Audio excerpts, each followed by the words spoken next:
Ndugu wapendwa, tena katika siku ya leo nataka kuchukua nafasi hii kwa moyo mkunjufu kukaribisha wewe dada na wewe ndugu na wewe kaka, ili ya kwamba tuchukue nafasi na muda wa kulisikiza neno hili la Bwana kama vile Mungu amekubalia ya kwamba tulisikie katika siku ya leo. Kwa sababu yaenda ukawa unajiuliza ya kwamba unaishi katika sayari ya dunia ambapo kuna mambo mengi yanatendeka bila ufahamu wa kibinadamu, lakini tunataka kumshukuru Mungu wetu sana kwa sababu kwa ujasiri na kupitia kwa uongozo wa Roho Mtakatifu, Mungu yu tayari kutufunulia ni mambo gani yanayoendelea katika sayari ya dunia.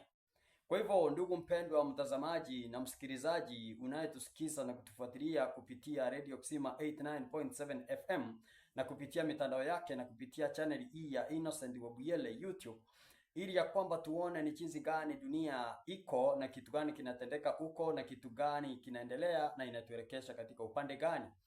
Kwa hivyo unapotazama video hii, ningekuomba ya kwamba you subscribe, you like, you comment and then you share to your friends so that we can be able to be enlightened and understand what is God planning for us. Kwa hivyo kutenda katika mambo hayo tutakuwa tunaelimika zaidi kwa sababu ya Yesu Kristo. Kwa hivyo kabla tuingie katika somo la siku ya leo, mimi ni Innocent Wabuyele, na ukitaka kunena pamoja nami unachukua kunipigia simu kupitia 0724 667592 0724 667592 0724 667592. Na hakika ningekuomba ya kwamba tuchukulie chumbe hizi sio kimsahamsaha, lakini tujue kwamba ni chumbe ambazo ni za wakati huu zinazotufungua macho yetu na mawazo yetu tuchue ni kitu gani kinaendelea katika sayari ya dunia. Kwa hivyo mpendwa, karibuni katika ujumbe wa siku ya leo tunapojiandaa kwa ajili ya kuendelea katika ujumbe huo. Kwa hivyo kwa imani ningetaka ya kwamba tuamini, tuombe, tuingie katika somo na fundisho la siku ya leo. Baba wetu mtakatifu, mkombozi, kwa neema na mibaraka zako na yale yote mema umetukirimia kama wana wako, tunakuja kwako kwa imani tukiomba msamaha wa dhambi wa kila aina, ili ya kwamba Mungu wetu ukaoshe viganja zetu, nyayo zetu, mioyo yetu na hata mawazo yetu na hata mwili wetu wote, ili kwamba Mungu wetu neno lako lipate nafasi katika maisha yetu ya kila siku. Mimi mtumishi wako Innocent Wabuyele, kwa unyenyekevu ninalechea katika kiti chako cha enzi. Ninapoleta somo hili la unabii na yale yanayojiri katika dunia, Baba mtakatifu, ninaomba uongozi wa Roho Mtakatifu, nisiche nikanene yangu, lakini nikanene yale ambayo tutaongozwa na Roho Mtakatifu. Na penye hili neno litaanguka, mkombozi yule atakayelipokea alipokee kwa vishindo, na zaidi ya yote lilete mabadiliko katika maisha ya kila mmoja, na hata zaidi ya yote lilete mabadiliko katika dunia mzima tunapojiandaa kwa marejeo ya Yesu mara ya pili. Sasa ninakuomba mkombozi, ukamrehemu msikilizaji na mtazamaji, ukamshikilia na ukampatia nafasi ya kusikiza ujumbe huu hadi mwisho, kwa sababu atakapofanya hilo hakika atakuwa ameelimika zaidi, na zaidi ya yote ataelewa ni ya kwamba yu wapi na anaelekea wapi, na kupitia kwa hayo jina la Bwana litainuliwa. Sasa wacha mapenzi yako yatendeke, juu tumeomba kwa imani kupitia kwa jina la Yesu aliye mwana na mwombezi wetu. Amina. Mpendwa, ningetaka ufahamu ya kwamba Mungu wetu anatupenda sana. Mungu wetu anatuenzi sana. Ndiyo sababu kwa kila hatua anatufunulia yale ambayo yanatendeka katika dunia. Kwa hivyo somo la leo linasema nini? Tutarajie nini katika ushindi wa rais wa Marekani Donald Trump? Tutarajie nini? Ikiwa Donald Trump ameshinda uchaguzi wa Amerika, tutarajie nini kama kanisa la Mazalio? Hilo ndilo swali kuu kwangu na mimi utakalojua ni ya kwamba tutarajia nini. Kwa hivyo katika somo hili la siku ya leo tutatambua machache, tutayatacha na tuone ya kwamba ni lipi tutakalolitarajia kutoka kwa ushindi wa Donald Trump mwenye alishinda kura za Amerika na atakuwa kiongozi wa miaka 4. Na ujue kwamba the year 2025 it is our prophetic year yenye kuna mambo mengi sana. Kwa hivyo kidogo tu ningetaka uelewe ya kwamba mwenye ameshinda kura alitangaza ya kwamba atapeana nafasi kwa kanisa iongee. Kitu cha pili, in Isa Chenda ako na kitu tunaita Project 2025. Hii Project 2025 nilifunza na iko na mambo mengi ndani yake, lakini the Project 2025 it is to give the opportunity for the church to speak, and when it will speak, now it will not speak as the Remnant church, but it will speak as the pagan church. And now when it will speak and bring forth the laws of man, whereby we will not be submissive to the commandments of God, but now man will be forced to follow the laws of man. I want you to listen na ufuate. Kwa nini haya yanatendeka wakati huu? Ningetaka uandamane pamoja nami mpaka kitabu kile ambacho ni cha Mhubiri 3 fungu lake la kwanza. Maandiko inasema, kwa kila jambo kuna majira yake. To everything there is there's a season, and a time to every purpose under heaven. Kwa kila jambo kuna majira yake, na wakati wa kila kusudi chini ya mbingu. Kwa hivyo ndugu mpendwa, wewe tangu uzaliwe kuna mambo mengi yametokea, lakini unaona ya kwamba uovu unaendelea kusidi kila kuchao. Na ndiyo sasa Mungu ametuambia ya kwamba tuelewe ya kwamba kila wakati huu na jambo lake linalotendeka katika sayari ya dunia. Kwa hivyo sasa kuna wakati wa kufika jambo linatendeka. Na sasa kwa sababu tumeona ya kwamba, kwa sababu kulinganisha mambo ya kura za Marekani na nyakati tunamoishi, utaona mambo mengi. Sasa ulisikiza ya kwamba ambaye ni rais amechaguliwa, ambaye ni Trump, alisema ya kwamba katika tweet yake atapeana nafasi kwa kanisa kuongea. Anaposema kwa kanisa kuongea, hivyo kwamba kanisa litapewa nguvu. Tutaenda kuona kwamba hizi nguvu ni za kweli ama ni za uongo. Kwa hivyo polepole tunapoendelea, ni wakati gani litaongea. Ningetaka katika kitabu hicho cha Mhubiri 3 tusome fungu lake la 6 mstari wa 2, lakini tukianzia mstari wa kwanza inasema ya kwamba a time to get and a time to lose.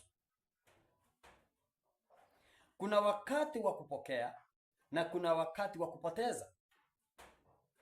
Kwa hivyo kumbuke, kuna wakati alipokea tena akapoteza. Sasa imefika wakati tena amepokea mara ya pili. Na ukumbuke ndugu mpendwa, jambo lolote Mungu anapolirudia mara ya pili, akizingatia kwamba mara ya pili, ni kumaanisha hilo jambo ni la muhimu sana kwako wewe na mimi kulielewa na kulishika kwa nguvu. Kwa hivyo ikiwa tena huyu ambaye ni rais wa Marekani tena amerudia uongozi mara ya pili, ni kumaanisha ya kwamba katika unabii kuna lile alikuwa atimize lakini hakulitimiza. Sasa amekuja wakati wa kwenda kutimiza, na wakati wa kutimiza atafanya namna gani? Fungu la 7 inasema a time to rend and a time to sow. Wakati wa kurarua na wakati wa kushona. Ni ajabu ya kwamba wakati wa kwanza alipochukua ulikuwa ni wakati wa kushona.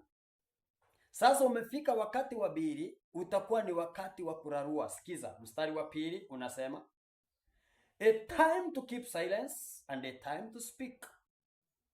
Wakati wa kunyamaza na wakati wa kunena.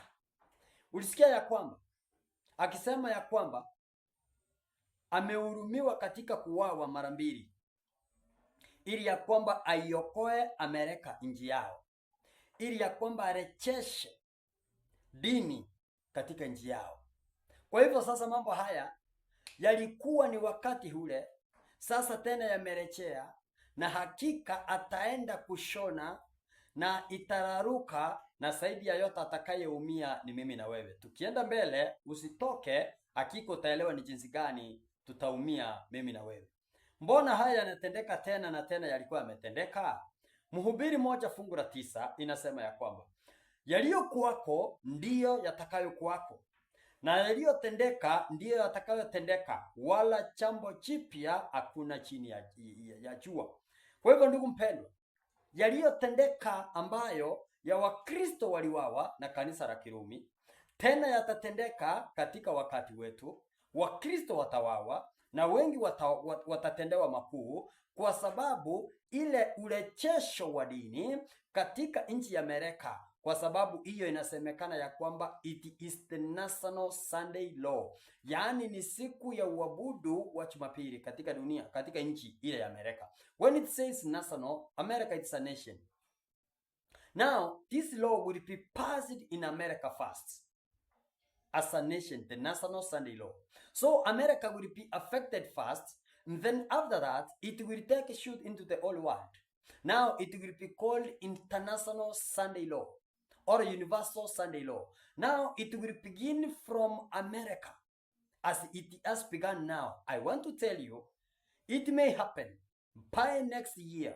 If its agenda will be fully implemented, you will hear the implementation of the National Sunday Law from the superpower America. Now, when that will happen, where will you be found? As the Remnant Church of God. Kama vile sasa watu wamsome unabii, mmekatazwa msome unabii. Ulisikia ya kwamba wahubiri wakisema ya kwamba Katoliki sasa sio mpinga Kristo. It is the weapon of religious liberty. Is that true? Sasa nikashindwa niliposikia mhubiri akisema hivyo. Nikajiuliza ya kwamba ni lini waliacha kupumzika siku ya kwanza wakaitunza sabato ya Bwana? Ni lini waliacha kunyunyizia watu maji kwa kichwa kwa ubatizo wakaanza kubatiza watu kwa maji mengi? Ni lini waliacha kutubu kwa mwanadamu ili kwamba watubu kwa Yesu Kristo? Ni lini waliacha kumuita mwanadamu jina ambalo linalofaa kuitwa Mungu ili ya kwamba waitwe kwamba ni wacha Mungu? Hayo mambo yalinishangasha, ikisema ya kwamba na ni watumishi wa Mungu katika kanisa la Adventista. Jambo lingine la pili lilinishangaza mpaka nikashangaa. Unapata ya kwamba mtumishi ambaye anaongoza katika cheo kubwa sana katika kanisa akisema ya kwamba I do not teach about the three angels message. I teach Christ, I preach Christ. So when you do away with the three angels message, that is to say you are empty-minded and you have no message to take to the world, because that is the last message we were given by Jesus through Patmos, which was revealed to John when he was Patmos. But now here, the brainwashed men, they have just come to compromise with the enemy, and now they want to brainwash the masses so that to follow the route of the enemy and also to perish them together. My dear brethren, I want to tell you what you should do. Kile utakachokifanya, mshikilie Yesu Kristo na ufuate vile roho ya unabii inasema na vile maandiko yanasema, lakini sio vile kiongozi wa kanisa anavyokuongoza katika njia ambayo ikuelekezi mahali unafaa kuelekea. Jambo la tatu lililonishangaza ni ya kwamba mtumishi ambaye ni mhubiri anasema ya kwamba tusiwe tunazingatia vitabu za Mama White, tuachane nazo, zimepitwa na wakati. Ndugu mpendwa, mimi ninashindwa, yule aliyemfunulia Mama White yu hai mpaka wakati wa leo. Wacha tuangalie katika, nafikiria Waibrania 13 fungu la 8 inasemaje? Yesu Kristo ni yeye yule jana na leo na hata milele. Ndugu mpendwa, Yesu abadiliki na neno lake libadiliki. Wewe na mimi ndio tutabadilika, lakini neno la Bwana li dahiri, li imara mpaka milele na milele. Usije ukadanganya na mtu yeyote, hata ikiwa ni mimi, ili ya kwamba nikwambie ufuate injili ambayo sio ya kweli, kwa sababu yule Yesu Kristo aliyekuwa tena ndiye atakayekuwa na ndiye atakaendelea kuwa. Kwa hivyo nikija nikikwambia ya kwamba usifuate, hapo ninakuambia mambo ambayo si ya kweli. Wacha sikiza vile Paulo anaonya katika mambo hayo. Wagalatia 1 fungu lake la 7. Wacha tuanzie fungu la 7. Wala si nyingine, lakini wapo watu watabishao na kutaka kuigeuza injili ya Kristo. Kwa hivyo kuna watu wanataka kuigeuza injili ya Kristo na kuitabisha. Sasa sikia vile Paulo anasema katika fungu la 8, tuwasikize ama tuwakatae. Lakini ijapokuwa sisi au malaika wa mbinguni atawahubiri ninyi injili yoyote isipokuwa hiyo tuliyowahubiria, na alaniwe. Kwa hivyo ikiwa kuna mtu yeyote anakuja na injili ambayo sio hii, ambayo Yesu alituajia, maandiko imesema ya kwamba na alaniwe. Kwa hivyo kwa njia nyingine inatambulika ya kwamba watu kama hao wataonekana na watakuwa katika sayari ya dunia. Kwa hivyo tunapowaona tujue kwamba ni utimizo wa unabii na ni lazima waonekane, ili ya kwamba hii injili ionekane kwamba Mungu ni mkweli. Fungu la 9, kama tulivyotangulia kusema na sasa nasema tena, mtu awaye yote akiwahubiria ninyi injili yoyote isipokuwa hiyo mliyopokea na alaaniwe. Hilo ni jambo limerudiwa mara mbili. Kwa hivyo mtu yeyote ukiona anakuja ya kwamba anakuambia ya kwamba usifuate hiyo injili, na hakika alaaniwe. Fungu la 10, maana sasa je, ni wanadamu ninawashawishi au Mungu? Au unataka kuwapendeza wanadamu? Kama ningekuwa hata sasa na wapendeza wanadamu, singekuwa mtu wa Kristo. Kwa hivyo ndugu mpendwa, kile ambacho tunataka kufanya, usije kumfurahishe ukampendeze kiongozi wako wa kanisa ikiwa anakupotosha, kwa sababu ni mwanadamu kama wewe. Maandiko imetuonya tusije tukawapendeza wanadamu, na huyu amesema angekuwa anaendelea kuwapendeza wanadamu mpaka wakati alipoishi angekuwa amekufa. Kwa hivyo na wewe ukiendelea kuwapendeza wanadamu, hakika utakufa. Kwa hivyo tunayotarajia katika uongozi huu ni uanguko mkubwa na mambo mengine, na uanguko huu mkubwa utakuwa ni uanguko wa kanisa, kwa sababu amesema ya kwamba atapeana nafasi kwa kanisa iongee. Je, kanisa itanena nini? Nataka uandamane pamoja nami mpaka kitabu cha Ufunuo 13 fungu lake la 11.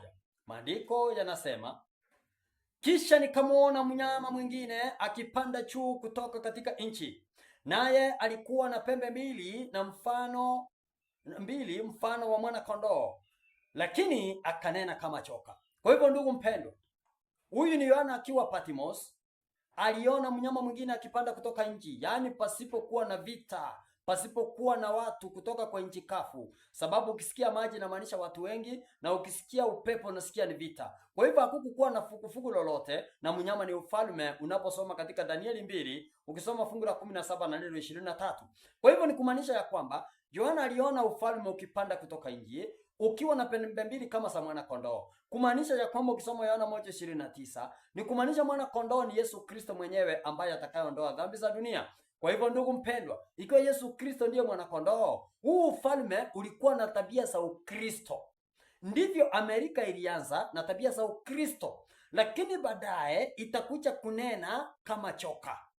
Kwa hivyo akinena kama choka, unagundua ya kwamba katika Yohana 8:44 choka ni muongo na ni muuaji, na anaponena uongo unena yaliyo yake mwenyewe. Kwa hivyo atanena uongo, atakuwa muuaji. Ndio kumaanisha ya kwamba Wakristo watashurutishwa. Kwa hivyo akinena katika njia hii, na amesema atapeana kanisa uchumi, ataipeana nguvu. Sasa wacha tusikilize katika fungu lile la 12, inasema, na atatumia uwezo wote wa mnyama yule wa kwanza mbele yake, naye aifanye dunia na wote wakaao ndani yake wamsujudie mnyama wa kwanza, ambaye jeraha lake la mauti limepona. Kwa hivyo kile atakachokifanya ni kushurutisha. Unachoona shurutishwa ni kurasimishwa. Amri za Mungu zitaondolewa, Sabato itaondolewa, utarasimishwa na kushurutishwa upumzike siku ya kwanza ya chuma. Wakati huo mpendo utakapofika utakuwa wapi? Ndio maandiko yanatuambia ya kwamba tunafaa kujiandaa kuanzia sasa, sababu sasa vichwa zetu tunafaa kuvitia maji, sababu za wengine zimenyolewa. Kwa hivyo ukiona ya kwamba kushurutishwa, wafuate amri za yule mnyama wa kwanza, na mwenye atashurutisha it is the super power, mwenye amechukua uongozi. Kwa hivyo atashurutisha zile ambazo ni amri za mnyama wa kwanza, ni kuabudu Jumapili iliyoanzishwa na mtu anaitwa Konstantino, ambao ni uongozi wa mwanadamu, na kumwabudu mwanadamu na kuwa na Yesu mwanadamu. Kwa hivyo ikiwa nafasi hiyo utafanya namna gani? Fungu la 13, naye afanya ishara kubwa, hata kufanya moto kushuka kutoka mbinguni uje juu ya nchi mbele ya wanadamu. Kwa hivyo huyu atakuja tu hivyo, kwa sababu shetani mwenyewe anajigeuza na kuwa kama malaika wa nuru. Unaposoma katika Wakorintho wa 2:11 ukianzia fungu la 13, akiwa jinsi hiyo anapatia nguvu kwa wale wanaomfuata.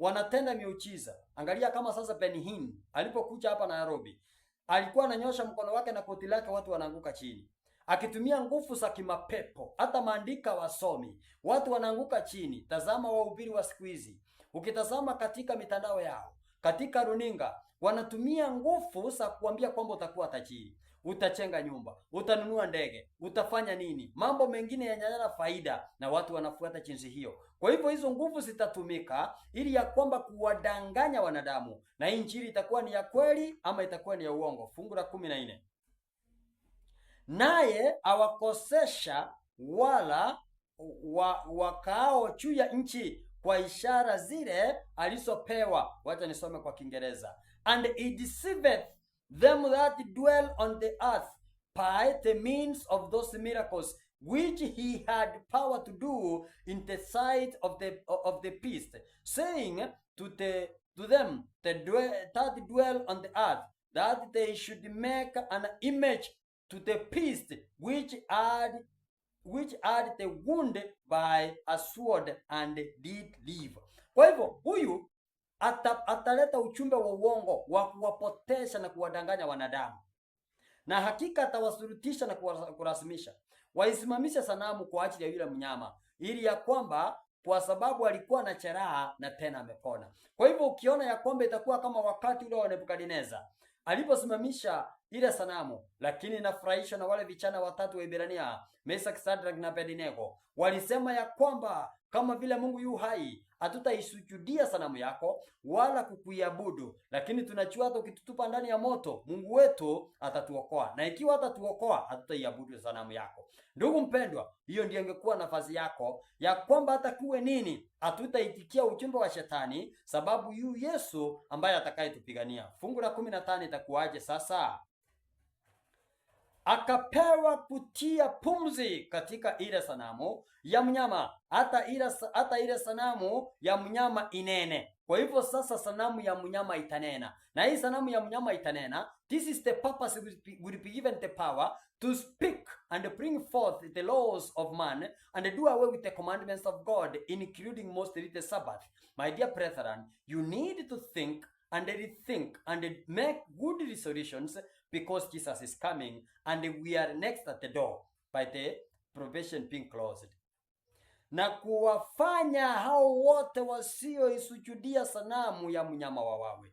Kwa hivyo ndugu mpendo, wale wote watakao kataa, ikiwa mimi mmoja sitakubali na wewe hutakubali, chueni ya kwamba utawawa kama vile mitume waliwawa. Chueni ya kwamba utatendewa kama vile Yohana alitendewa, kutupwa katika mafuta inayochoma, kutupwa katika kizinga cha Patimo, na kutendewa mambo maofu kama vile mitume walifanyiwa. Lakini kinachonifurahisha, Yesu yu katika upande wetu, na hakika atatupigania na atatuonesha. Itakuwa uchungu gani inapoendelea katika fungu la 16? Naye awafanya wote wadogo kwa wakubwa, na matajiri kwa maskini, na walio huru kwa watumwa, watiwe chapa katika mkono wao wa kuume au katika vibaji vya nyuso zao. Fungu la 17, tena kwamba mtu awaye yote asiweze kununua wala kuuza isipokuwa anachapa hile, yaani jina la mnyama yule au hesabu ya jina lake. Kwa hivyo ndugu mpendwa, tazama, kitu cha kwanza, atapewa nguvu na mereka, na hiyo sanamu itaongea, itanena. Itakaponena, itanena kinyume na mapenzi ya Mungu, na hii sanamu itakushurutisha ufuate sheria zake. Sheria ya kwanza ni upumzike siku ya kwanza ya juma, ambayo ni Jumapili. Hautanunua wala hautauza. Utakubali kulala njaa? Utakubali kupoteza mali yako? Utakubali kupoteza hata maisha yako? Jiulize hilo swali, na usipotenda hayo, ujue jehanamu ya moto itakuongojea. Lakini ukiwa utasimama kwa Yesu, Yesu Kristo atakukomboa na atakupeleka mbinguni. Kwa hivyo, don't cherish the victory of triumph. It is the fulfillment of prophecy of the world as we are waiting for the second coming of Jesus. So we need to be keen and vigilant in what is transpiring in this planet Earth. There are some statements here I want to read. Why are we studying always about what it is transpiring in the world? What connection is there with what is transpiring in connection with our life of salvation and faith. Ni uhusiano gani uliopo katika yanayotendeka katika dunia na ukombozi wetu na marejeo ya Yesu mara ya pili? This is to help us prepare. Hii inatusaidia ya kwamba kujiandaa and to understand the time that we are living in, and this triggers our minds and the thoughts to prepare for the coming of the Messiah. Kwa hivyo haya yote tunajifunza ili ya kwamba tuelewe tunaishi katika nyakati gani, na yanatuandaa ili ya kwamba yanachokoza mawazo yetu ili ya kwamba tujiandae kwa sababu ya marejeo ya Yesu mara ya pili. Kwa hivyo ndugu mpendwa, ndio sababu tunachukua muda, tunatumia hela zetu na mali kutafuta usaidi huu ili ya kwamba tukuelimishe, na zaidi ya yote na mimi nielimike, tukiongojea marejeo ya Yesu mara ya pili. Jesus himself directs us to learn from what is transpiring to simplify the divine to us is nearness of his coming to take us home. Kwa hivyo Yesu Kristo mwenyewe anatushurutisha ili ya kwamba tusome na tuelewe ni mambo gani yanayoendelea ili ya kwamba tujiandae katika marejeo yake mara ya pili. Kwa sababu gani anatuambia tufanye maneno haya? Ukitazama katika kitabu kile ambacho ni kitabu cha Mathayo 24, tukisoma fungu lake, yani Mathayo 24, tukisoma fungu lake la 31, inasema ya kwamba, yani 32, basi kwa mtini jifunze mfano, tawi lake likisha kuchipuka na kuchanua machani, mwatambua ya kuwa wakati wa mafuno huu karibu. Kwa hivyo tutakapoona mambo yote yanayotendeka katika dunia, yafaa tujifunze tukichua ya kwamba wakati wa mafuno ya karibu, na mafuno ni ya kuja kututoa katika dunia hii na kutupeleka nyumbani. Ndugu mpendwa, brethren, we should understand that there is a limit of everything. Lazima tuelewe ya kwamba kuna kiwango na mwisho wa kila kitu. Even God has put a limit that his mercy will reach to an end. Kwa hivyo hata Mungu mwenyewe ameweka wakati, kiwango ambapo huruma zake zitafikia mwisho. Kwa hivyo huruma za Bwana za Yesu Kristo zifikia mwisho, utajipata ukiwa katika upande gani? Utakuwa umemwamini Yesu Kristo katika wakati huo? Question: which is this limit? Kwa hivyo kiwango hiki ni kiwango cha namna gani? To seek him while he will be found and while he is near. Kwa hivyo kiwango hiki ametupatia na kutuonya ya kwamba tumutafuteni angali patikana na wakati yu karibu pamoja nasi. Kitabu nataka tuandamane pamoja nami mpaka Isaya 55, tukianza fungu lake la 6, tuone vile Mungu anatuambia. Inasema ya kwamba seek ye the Lord while he may be found, call upon him while he is near. Mtafuteni Bwana maadamu apatikanapo, anapatikana, muiteni maadamu yu karibu. Kwa hivyo kumaanisha ya kwamba kuna wakati utafika atapatikana. Na sasa tunaambiwa ya kwamba tumuita anapopatikana. Kuna wakati utafika atakuwa karibu. Kwa hivyo sasa yu karibu pamoja nasi. Hivyo tunafaa kumuita anapopatikana na wakati yu karibu pamoja nasi kabla achaondoka. Kwa hivyo akiwa pamoja nasi ni kumaanisha ya kwamba our probation has not been closed yet. Now when he will be not be found, our probation will be closed. And even if we seek him, we will never find him because he will not be near us. Kwa hivyo wakati wa kumtafuta Bwana, ndugu mpendwa, mimi na wewe ni wakati huu, wakati neema haichafungwa, na ikifungwa hautakuwa na nafasi ya kuingia katika ufalme, ila kuingia katika jehanamu ya moto. Here we found that if I default to find him while he should be found, at a time is coming when we will not find him. This is the limits and this is close of probation. Kwa hivyo huu utakuwa ndio mwisho na huu ndio kufunga kwa neema. Ndugu mpendo, we need to wake up from our deep slumber and seek God while he is being found. Brethren, are you prepared for his coming? Since our preparation is closing very soon. Ni swali tu, umejiandaa kwa marejeo yake mara ya pili? Kwa sababu karibuni rehema yetu inafungwa. The spirit of prophecy is referring to us that the remnant, and these are we, not the church, we are not prepared. Kwa hivyo roho ya unabii inaendelea kutuambia ya kwamba kanisa la masalio ambalo ni sisi na sio kanisa machengo, ni kumaanisha ya kwamba hatujajiandaa kwa marejeo ya Yesu Kristo. Ndio sababu uliona somo la kwanza nilifanya kuhusu kufungwa kwa neema na uongozi wa Amerika. Tuligundua ya kwamba it is almost 1% who are prepared for the coming of Christ and who are prepared for the cross of probation. But the masses are not ready for the cross of probation. Are you among the 1%?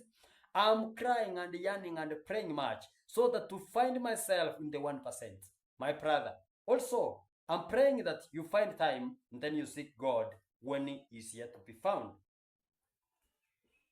Early Writings, page 119, paragraph 1. Early Writings, page 119, paragraph 1. The Spirit of Prophecy says, I saw that the remnant were not prepared for what is coming upon the earth. Niliona ya kwamba kanisa la masalio alijajiandaa kwa yale ambayo yanayoikujia dunia.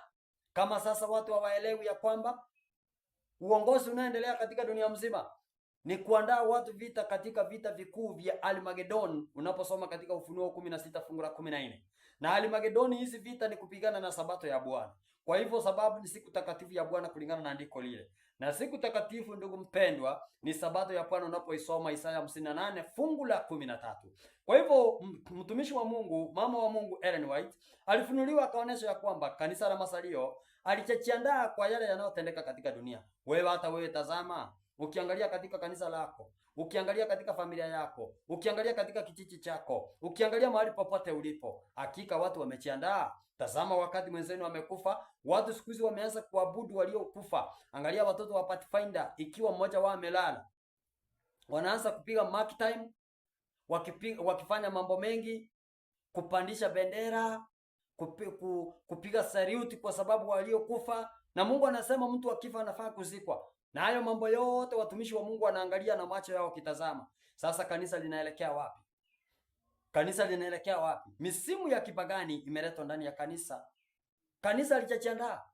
Unafaa ujiandae wewe na mimi, sababu wewe ndio kanisa na mimi ndio kanisa, kulingana na Wakorintho wa kwanza 3 fungu la 16. You are the temple of the Lord, and also I'm the temple of the Lord. We need to prepare for the coming of Jesus. It continues to say, stupidity, likely lethargy, second to hang upon the minds of most of those who profess to believe that we are having the last message. Kwa hivyo, yani uchinga na ule umepotoza watu mbali wa kujiona ya kwamba wao wanashikilia katika uchumbe wa mwisho wa dunia. Watu wengi wamekataa about the present truth. Nimekuambia hapo awali, unaona kiongozi wa kanisa anasema ya kwamba he does not preach about the three angels message. He preaches Christ. And Christ himself is the one who is convicting us to preach about the three angels message. Because the three umbrellas, they just stand for the ark that Noah built during the floods. Sababu ilikuwa na sehemu tatu, ya kwanza, ya pili na ya tatu.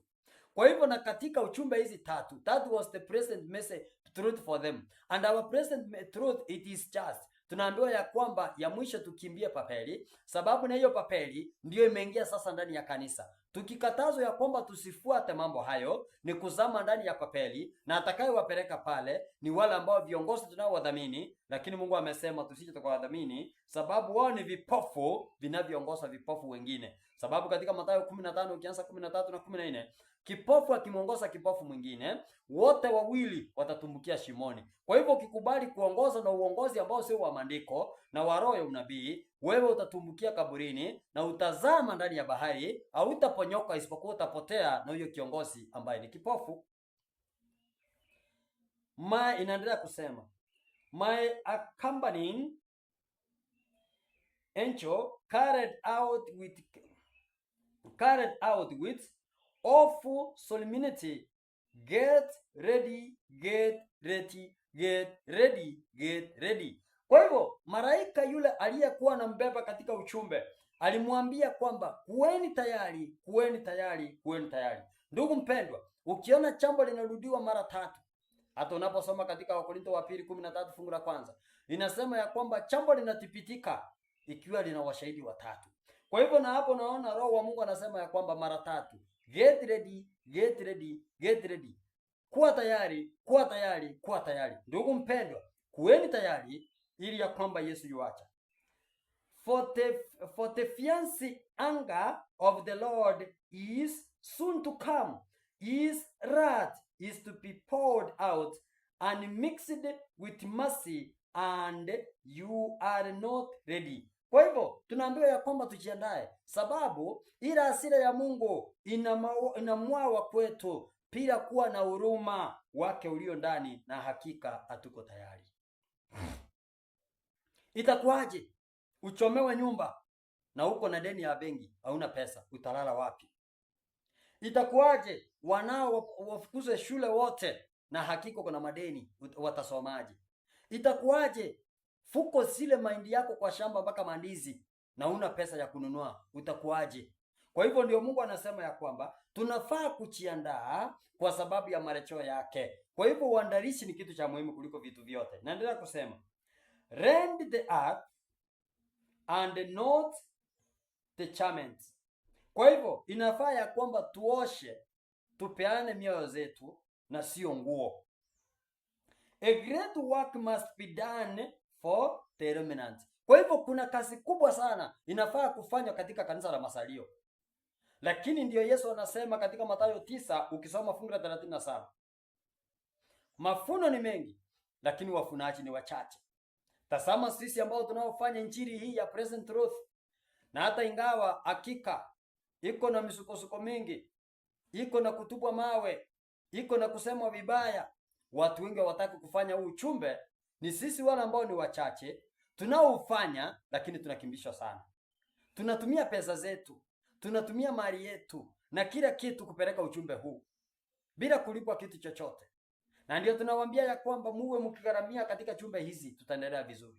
Lakini mtu ukiambiwa hivyo, hauwezi ukapeana hata senti moja, lakini utapeana zako kwenda kwa waganga, kwenda kununua vitu ambavyo havifai, ili ya kwamba utachirike na kumwacha Yesu Kristo atakaye kupea uzima wa milele. Ndugu mpendwa, chunguza hilo na lielewe vizuri.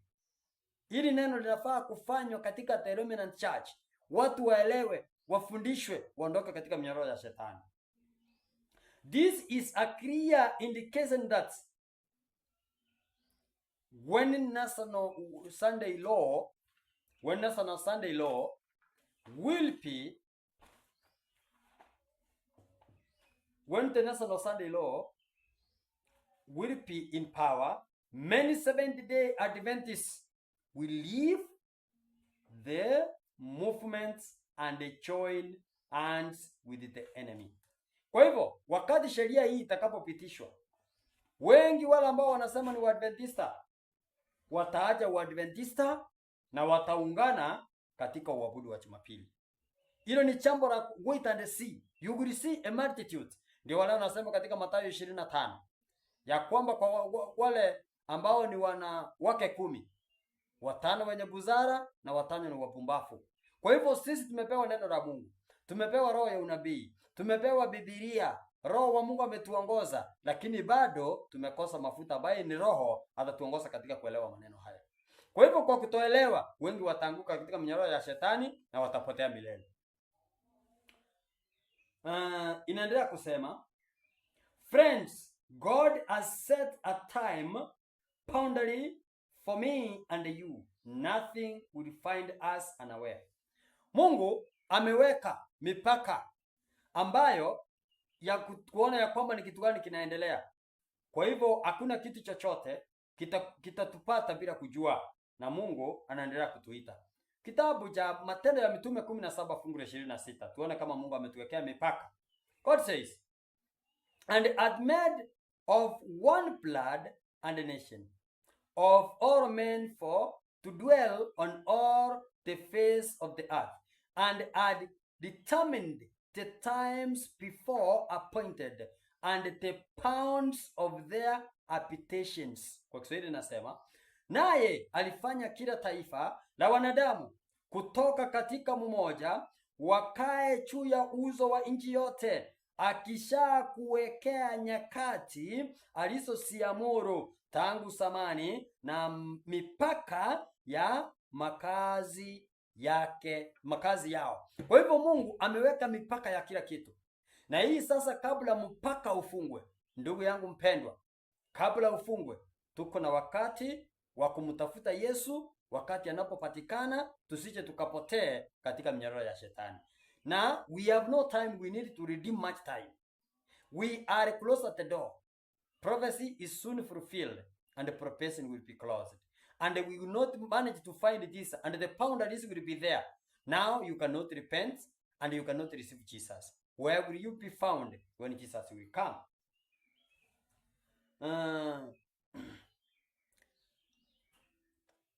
Christ is object lesson. Christ is object lesson.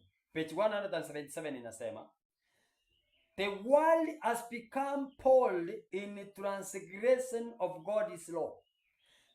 Dunia haichali katika kuziharibu sheria za Mungu. Angalia vile makanisa yanafunguliwa. Kila mmoja anasema niko na kanisa langu, anasema sabato sio kitu. Kila mmoja anaikataa. Ndugu mpendwa, nataka nikwambie, hizo sheria za Mungu nakanyagia chini. Ongoje Yesu akirudi, jehanamu ya moto inakuongojea.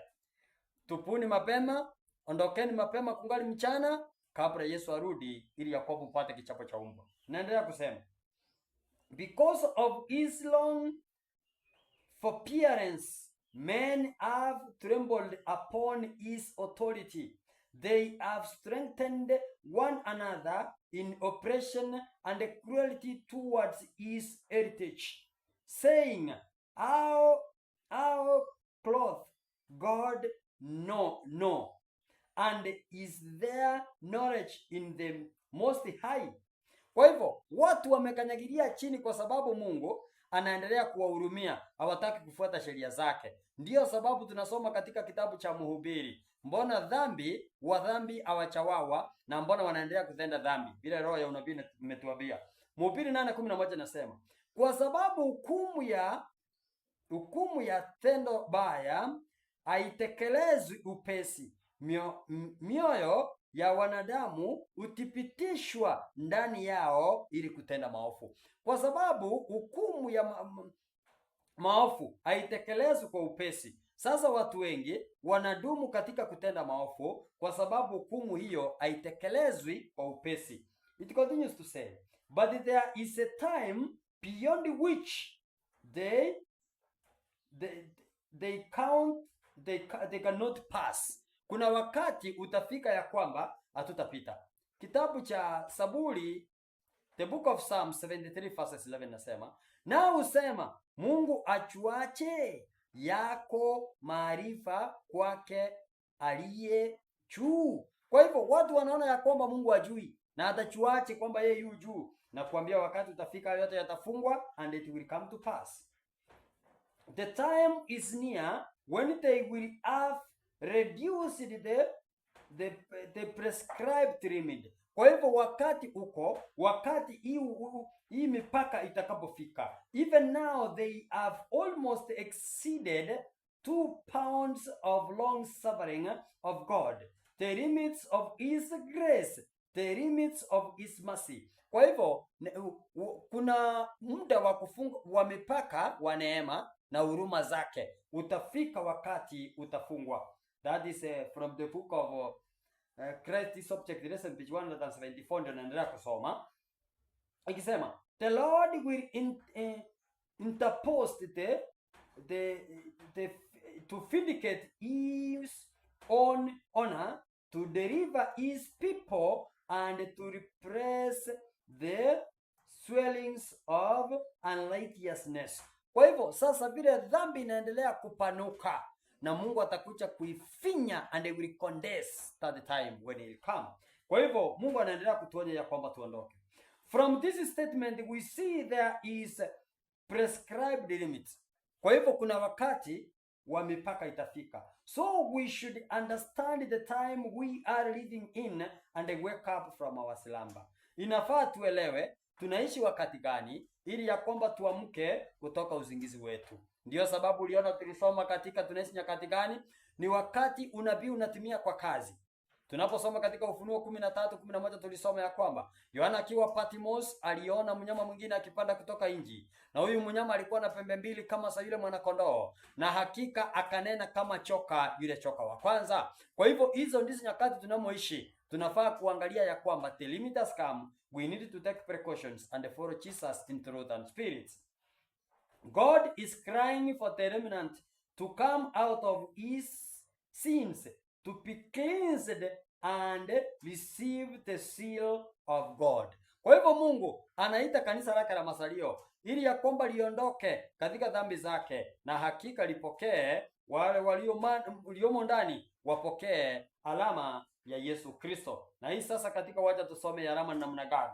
Katika Ezekieli 9:1 inasema ya kwamba kisha akalia kwa sauti kuu masikioni mwangu akisema, waamuru wale wanaoisimamia nchi wakaribie, kila mmoja na awe na kitu chake cha kuangamiza mkononi mwake. Kwa hivyo itafika kiwango Mungu atafunga, na sasa anaendelea kutulilia ili ya kwamba tuondoke katika nguvu za shetani. Fungu la pili inasema ya kwamba natazama watu 6 wakaja wakitokea kwa njia ya lango la juu lielekealo upande wa kaskazini, kila mmoja ana kitu chake cha kufisha mkononi mwake, na mtu mmoja kati yao amefaa pafuta, nayo ana kidau cha wino cha mwandishi kiunoni, wakiingia wakisimama karibu na madhabahu ya shaba. Fungu la 3 inasema, na huo utukufu wa Bwana wa Israeli ulikuwa umepanda juu kutoka kwa kerubi ambayo ilikuwa juu yake mpaka kisingiti cha nyumba. Akamuita mtu yule aliyekuwa amefaa pafuta mwenyewe kidau cha wino cha mwandishi kiunoni. Kwa hivyo huyu ambaye amevalia pafuta ni malaika yule ambaye atakayetumwa kuja kutia muhuri watu wa Mungu na kuangamiza wale wanaotamfuata. Fungu la 4 inasema, Bwana akamwambia, pita katikati ya mji, kati ya Yerusalemu, ukatie alama katika vipaji vya nyuso vya watu wanaougua na kulia kwa sababu ya machukizo yote yanayofanyika kati yake. Allow me to read this in English, it will be sound clear. And the Lord said unto him, go through the midst of the city, through the midst of Jerusalem, and set a mark upon the foreheads of the men that sigh and that cry for all the abomination that be done in the midst therefore. Kwa hivyo ndugu wapendwa, tutatiwa muhuri wale ambao tumelia kwa sababu ya maovu yanayotendeka katika dunia. Ili ninapolisoma ninatokwa naona hakuna haja ya kuogopa, sababu Mungu ametukubalia ili ya kwamba tuamini, tusiche tukaondoke katika Yesu Kristo, sababu atatutia muhuri hata kukichafuka namna gani. Fungu la 5, nao na hao wengine aliwaambia, nami nalisikia, piteni kati ya mchi nyuma yake, mukapige chicho lenu lisiachiliwe, wala musione huruma.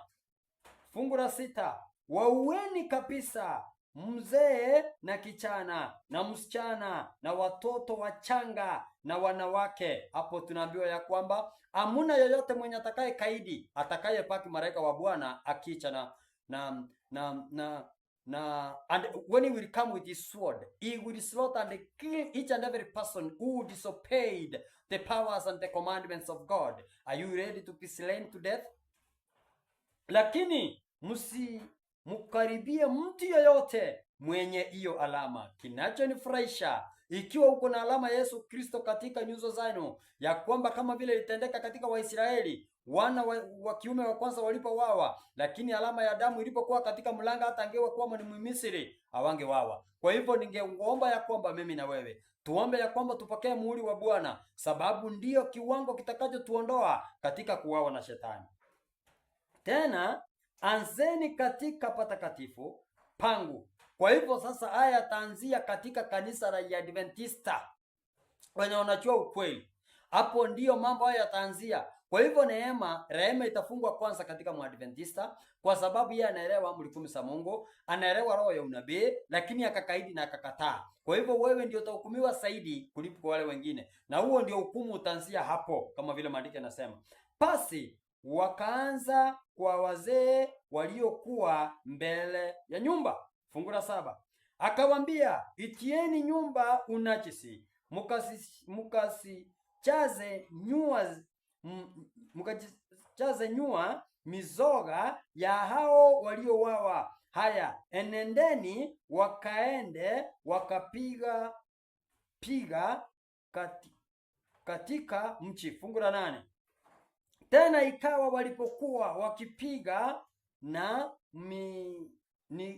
nikiachwa, nalianguka kifudifudi, nikalia nikasema, Bwana Mungu, utaangamiza mapaki yote ya Israeli wakati wa kumwaga ghadhabu yako juu ya Yerusalemu? Huyu sasa nauliza, utawaangamiza wote wakati wa kumwaga adhabu yako Yerusalemu? Tunapata inasemekana ya kwamba Mungu hatahurumia mtu yoyote isipokuwa wale wamekaidi, wote wataangamia katika minyororo ya shetani ikiwa tutaamini. Question: what event commences the sealing? Kwa hivyo ni kitu gani ambacho kitakachokuwa ili ya kwamba tuone ya kwamba watu wanahitaji muhuri wa Mungu? The sun worship, devil worship, which is the National Sunday Law. Kwa hivyo uabudu wa jua, kuabudu kwa mashetani ambayo ni National Sunday Law, au sasa ndiyo itaonesha ya kwamba watu wametiwa muhuri wa Bwana. Kwa hivyo utakaposikia ya kwamba imetangazwa ya kwamba watu wote watapumzika siku hiyo, ujue ya kwamba Mungu tayari amesaa amua watu wake wametiwa muhuri, na hilo litatokea kuonesha ya kwamba watu wa Mungu wanafaa kutiwa muhuri. Kitabu, wacha tusome kitabu Ezekieli 8:15-16. Tuone kama ni Jumapili na siku ya jua. Akaniambia, mwanadamu, umeyaona haya?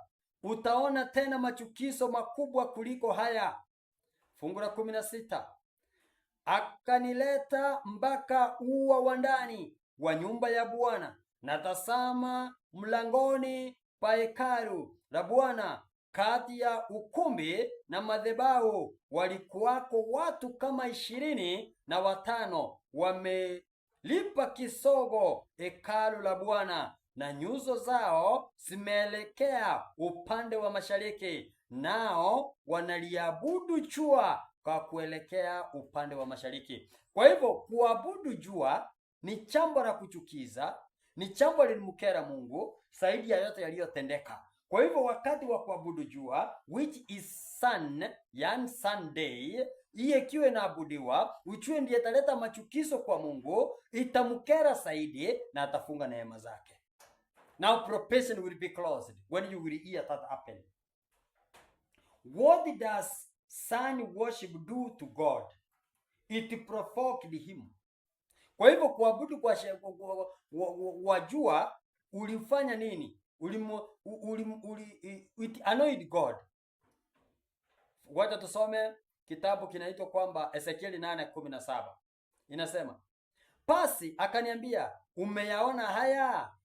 Mwanadamu, je, ni jambo dogo sana kwa nyumba ya Yuda wayafanye machukizo wanayofanya hapa?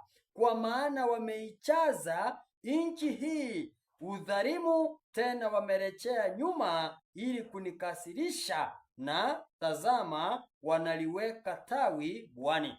Kwa hivyo kuabudu wa Jumapili kunakuwa kunamkasirisha Mungu. Ndugu mpende, usituputu, hata usifikirie kwenda kuabudu Jumapili, sababu utakuwa unamkasirisha Mungu, na Mungu akikasirika na wewe itakuwaje?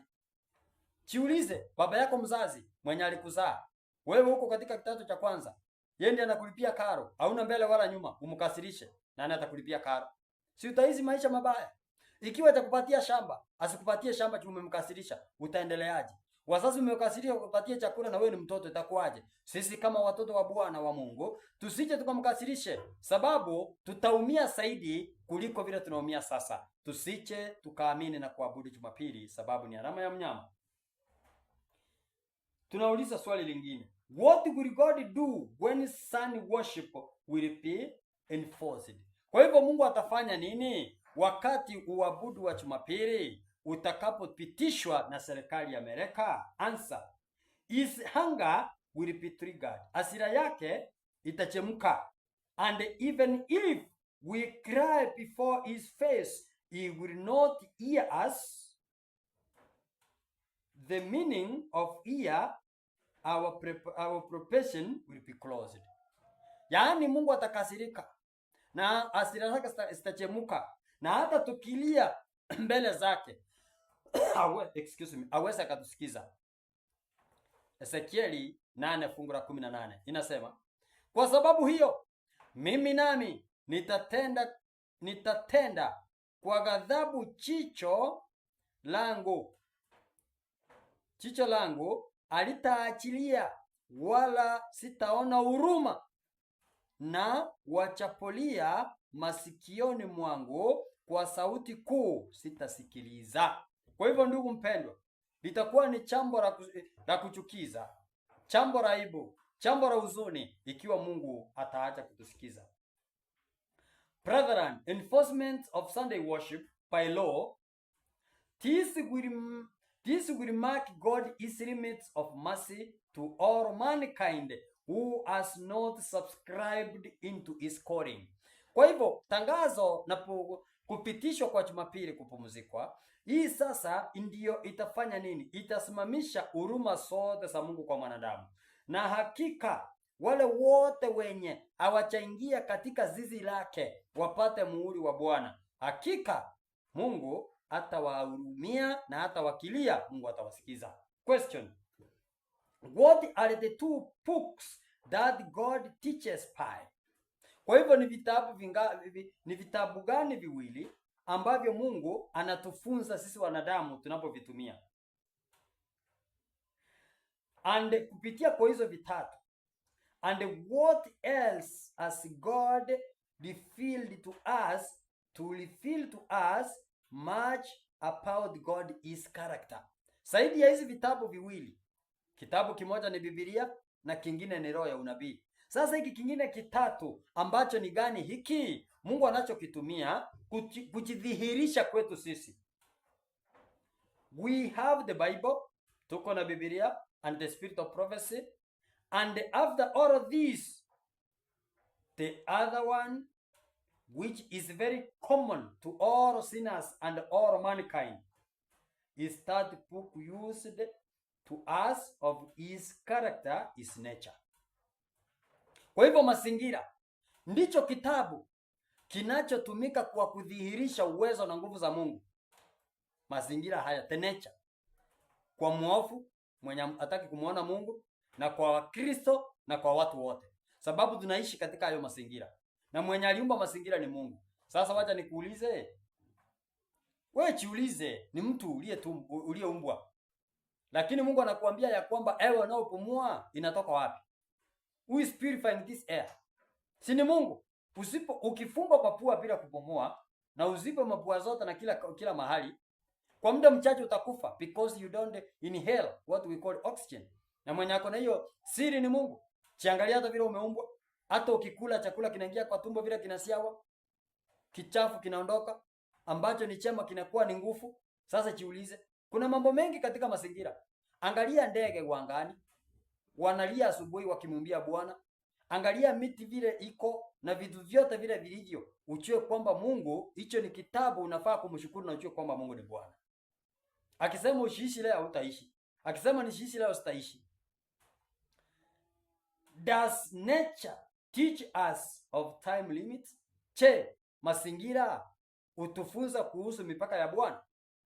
Huwa yanatufunza. I want us to go to the book of Jeremiah.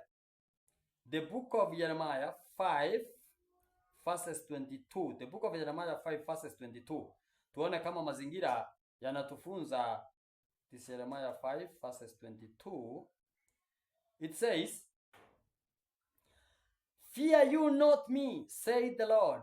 Will you not tremble at my presence, which have placed the sand for the pound of the sea by the perpetual degree, that it cannot pass it, and though the waves thereof, those themselves, yet cannot prevail, though the yaw can they not pass over." Je, inaendelea, wacha nisome kwa Kiswahili. Che, amuniogopi mimi, asema Bwana. Hamtatetemeka mbele za uso wangu, mimi niliyeweka mchanga kuwa mpaka wa bahari, kwa amri ya daima isiweze kupita. Mawimbi yake yachapopanuka uomoka, hayawezi kushinda nguvu ya chapofunja sana, hayawezi kupita. Kwa hivyo Mungu ikiwa ameweka mpaka, angalia bahari ama maji penye yanapita, hawezi kupita upande huu wala upande huu. Hata kukinyeza, hata yakipasua, hiyo mipaka haitazidi nguvu za Mungu. Kwa hivyo Mungu anaweka mipaka hata katika uwezo wa kibinadamu, katika hata bahari. Kwa hivyo ikiwa ameweka katika nature, mipaka ameweka katika mwanadamu. Question: what is the event indicates to me I'm reaching the boundary as a 70-day advance? Kwa hivyo ni kitu gani kitakachotendeka kionyesha ya kwamba mimi nimefika katika mipaka ya Bwana kama kanisa la Mazalio? The event of the boundary is National Sunday Law. Kwa hivyo kile ambacho kitakachoonyesha ya kwamba tumefika ni pumziko, sheria ya Jumapili. Hii National Sunday Law means state and a country or a country. Kwa hivyo nilikuwa nimekueleza awali, ukisikia national, hiyo ni taifa ama taifa fulani.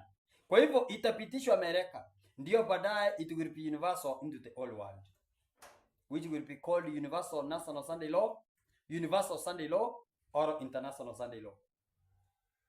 My dear friends, hii inamaanisha ya kwamba national means nation, Sunday day of worship, law system on how to worship. Kwa hivyo National Sunday Law inamaanisha ya kwamba N inasimamia taifa ama nation, S inasimamia Sunday, siku ya kuabudu, na L inasimamia system on how to worship, law, yani sheria ya vile ambavyo watu wataabudu. Who will govern the above system? Ni nani ataongoza katika hiyo uongozi wa National Sunday Law? The beast under the papacy. Huyu atakuwa kwamba ni mnyama katika upapa, ndiyo atakayeongoza. Ufunuo 13 tukisoma lile fungu nafikiria la kwanza, maandiko yanasema, kisha nikaona mnyama akitoka katika bahari, mwenye pembe 10 na vichwa 7, na juu yake pembe zake ana vilemba 10, na juu ya vichwa vyake machina ya makufuru. Kwa hivyo zaidi ya uongozi, mbele ya vilemba zake kutakuwa na machina ya makufuru. Majina ya makufuru sasa ndio nini? It will own, wacha nisome Kiingereza italeta vizuri. And I stood upon the sand of the sea, and saw a beast rising up out of the sea, having 7 heads and then horns. 7 heads and then horns, and upon his horns 10 crowns, and upon his head the name of blasphemy. Here, what I want you to underline, it is the name of blasphemy. So we are going to see what is the meaning of blasphemy. Mambo ya kukufuru ni nini? Kwa sababu huyo mnyama ndiye atakayeongoza. This kingdom is not a nation, a national kingdom, like of any nation. Why? Upon his head there is a name of blasphemy. This is a religion system. What is blasphemy? Sasa hii ni uongozi wa kanisa, na sasa makufuru ni nini? That is the big question. It is speaking against God's will. Wacha tusome katika kitabu cha, nafikiria Yohana 10 tukisoma fungu la 30 mpaka la 33. Inasema, mimi na Baba tu umoja. Basi Wayahudi wakaokota mawe tena ili wampige. Fungu la 33. Kwa nini wampige mawe? Yesu akawajibu, kazi njema Yesu akawajibu, kazi njema nyingi nimewaonyesha sitokazo kwa Baba. Kwa ajili ya kazi hipi katika hizo mnanipiga kwa mawe? Fungu la 33, hiyo tumesoma 32. Inasema, Wayahudi wakamjibu, kwa ajili ya kazi njema hatukupigi kwa mawe, bali kwa kukufuru na kwa sababu wewe uliye mwanadamu wajifanya mwenyewe Mungu. Kwa hivyo kila ambacho kinamfanya kwamba wampige mawe, it is because he being the human being, he called himself God. Kwa hivyo tazama, katika uongozi katika dunia, mtu ambaye anayejiita kwamba yeye ni Mungu, that is blaspheming God, and that is the Bible what says. That's what we call blasphemy. Here blasphemy means a man himself refers himself to be God or equal with him. Si ukitazama katika dunia unamuona mwenye anasema hivyo, which system that their leader is equal himself with God and sitting and himself is God and sitting in behalf of God on earth. Yeye anakaa kwa ishara ya anachukua nafasi ya Mungu katika dunia. Ndugu mpendwa, ningetaka uandamane pamoja nami and we see this system, the book of kitabu cha Yohana 17 fungu lake la 11. Maandiko yanasema ya kwamba, wala mimi simo tena ulimwenguni, lakini hawa wamo ulimwenguni, nami naja kwako Baba Mtakatifu, kwa jina lako ulionipa, uwalinde hawa ili wawe na umoja kama sisi tulivyo. Kwa hivyo Mungu wa mbinguni anaitwa Baba Mtakatifu, lakini na hapa duniani unapata kuna mtu anajiita Baba Mtakatifu. So that is the system which will rule the world and will lead the world, na hiyo ndiye itakuwa ya kwamba inakuwa na uongozi wa kishetani. Question: then what is their mark, which is the mark of the beast? Kwa hivyo sasa alama yao itakuwa ni gani? Alama yao itakuwa ya kwamba it is Sunday worship. When it will be low, it will be the mark of the beast. Kwa hivyo alama yao itakuwa ni kuabudu wa Jumapili, na wakati itakapokuwa sheria ndio itakapokuwa alama ya mnyama. Kwa hivyo ni kumaanisha kwa sasa, kabla itatangazwa kama ni sheria ya Jumapili kuabudu, bado sio alama ya mnyama, isipokuwa wako na maandalio. Itakapotangazwa, it is when it will be the mark of the beast. What is the image of the beast? Kwa hivyo sasa, huyu sanamu ya mnyama ni nini? It is something that looks like the beast. Kwa hivyo ni kitu kile ambacho kinaonekana kama mnyama. Tunasoma katika Ufunuo 13 fungu la 12 mpaka 14 ya kwamba atapewa nguvu ya kuongea na ya kunena, na atatenda kinyume na mapenzi ya Mungu, na atasulubisha watu. Hiyo ndio alama yao. While the beast here is a union of churches and state. Kwa hivyo huyu mnyama ni ushirikiano wa kanisa na serikali, apostasy. Huo ndio alama ya mnyama. Question: this power is made of how many parties? Huu uwezo ama hii serikali imetengenezwa katika sehemu ngapi? It is 3 parties. Ni sehemu 3. Ya kwanza papacy, upapa. Ya pili alama ya mnyama, the Union of Churches. Ya tatu and the States of America. Ya tatu Sunday law, Revelation 15. Hautauza wala hautanunua, na ikiwa utasidi utawawa. Here we find that the state will give power to the image. What will be the outcome of the whole world when America will surrender power to the image? Answer is, false worship will be forced to people. Sasa kuabudu kwa ambao sio wa kweli utarasimisha kwa watu. Ufunuo 13:16. Watu watarasimishiwa kuabudu jinsi hile ambayo sio mapenzi ya Mungu.